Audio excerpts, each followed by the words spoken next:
Good morning मित्रांनो.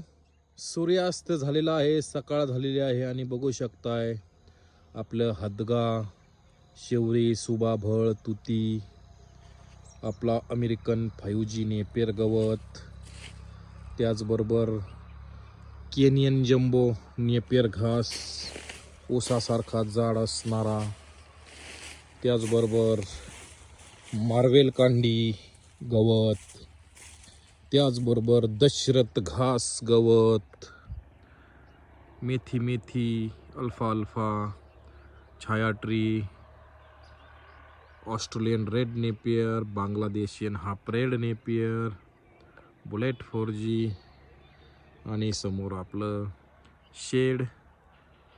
थोड्याच दिवसात आपला गोट फार्मिंगला चालू होणार आहे. गोट फार्मिंग, डेअरी फार्मिंगसाठी आपण सर्व प्रकारचे चारा डेव्हलप करतो. चारा बियाणे संपूर्ण भारतात आपण पाठवायचं काम करत असतो. धन्यवाद.